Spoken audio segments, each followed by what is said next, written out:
Prezident İlham Əliyevin sentyabrın 1-i və 2-sində İtaliya işgüzar səfəri bu ölkənin çoxsaylı kütləvi informasiya vasitələrinin baş xəbəridir. Dövlət başçısının İtaliyanın nüfuzlu Il Sole 24 qəzetinə müsahibət zamanı səsləndirdiyi fikirlər istər regional, istərsə də qlobal məsələlərə toxunması bu ölkənin mətbuatında böyük marağa səbəb olub. Azərbaycan, Ermənistan və digər qonşularımızı birləşdirən infrastrukturun yaradılması məsələsi müharibənin bitməsindən sonra imzalanmış üçtərəfli bəyanatda öz əksini tapıb. Azərbaycan azad olunmuş ərazilərdə artıq iri miqyaslı infrastruktur layihələrinin icrasına başlayıb. Biz birinci beynəlxalq hava limanını istifadəyə vermişik. İkinci beynəlxalq hava limanının uçuş-enmə zolağı artıq fəaliyyət göstərir və tezliklə hava limanının açılışı olacaq. Prezident İlham Əliyevin sentyabrın 2-sində Il Sole 24 qəzetinə müsahibəsi zamanı ilk toxunduğu məsələ avqustun 31-də keçirilmiş üçtərəfli Brüssel görüşü idi. Müharibədən sonra razılaşmaların əsas istiqamətlərindən biri regionda kommunikasiyaların açılmasıdır. Rəsmi Bakının qarşı tərəfdən gözləntilərindən biri də budur. İtaliya şirkətinin işğaldan azad olunan ərazilərdə aktiv fəaliyyət göstərdiyini vurğulayan Prezident İlham Əliyev ölkəmizin Avropa ilə enerji məsələlərinə də toxundu. İxracımızı şaxələndirməyimizdən asılı olmayaraq, bizim qeyri-neft və qeyri-qaz ixracımız neft və qaz ixracına uyğun gəlməyəcək. Çünki neft və qaz ixracı artır. Məsələn, keçən il biz İtaliyaya 9,6 milyard dollar,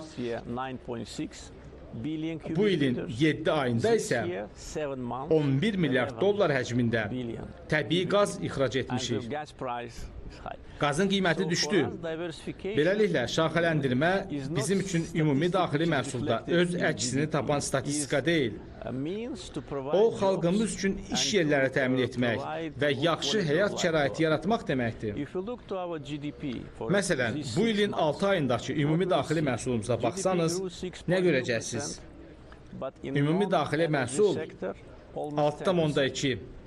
Qeyri-enerji sektorunda isə demək olar ki 10%.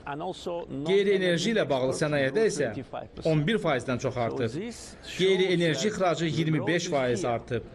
Azərbaycanın indiki Avropanın bu çətin durumunda, yəni enerji təhlükəsizliyi baxımından çətin durumunda Azərbaycanın davamlı olaraq dəstək verməsi, əksinə qaz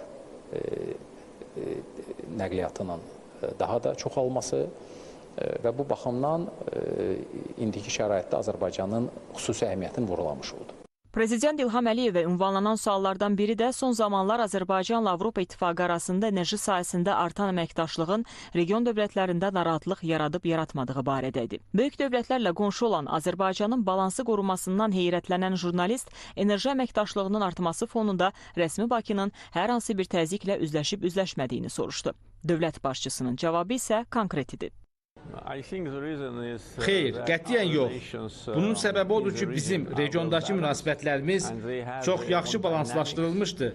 Onların öz dinamikası var. Bizim hər bir qonşu ilə xüsusi iki tərəfli əməkdaşlıq gündəliyimiz var və bu gündəlik bütün qonşularla fərqlidir.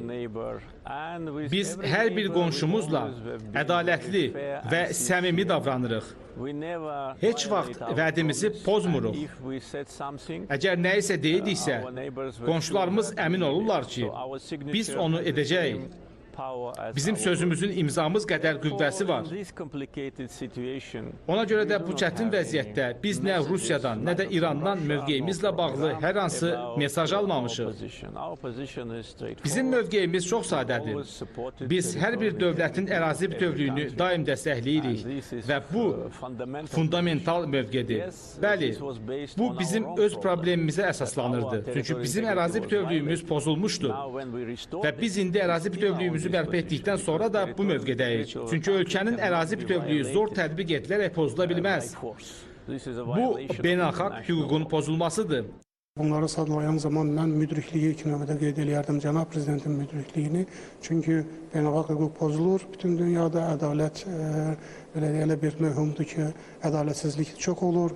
Beynəlxalq təşkilatların qəbul etdiyi sənədlər riayət olunmur. Elə buna nümunə olaraq biz Birləşmiş Millətlər Təşkilatının qəbul etdiyi 4 qətnaməni qeyd edə bilərik. Hər şey onu deməyə əsas verir ki, Azərbaycan prezidentinin xarici mediadakı çıxışları yenə gündəmin əsas mövzusunu təşkil edir. Müxtəlif dövrlərdə, xüsusilə 44 günlük vətən müharibəsində siyasi, hərbi sferada olduğu kimi, informasiya müstəvisində də hamıdan öndə olan Ali Baş Komandan bu gün də həmin templə fəaliyyətini davam etdirir. Etibarlı əllərdə olan Azərbaycan reallıqlarının dünyaya çatdırılması da liderin xüsusi diqqətindədir. Rüstəm Mikayılzadə, Könül Məmmədova, ASTV Xəbər.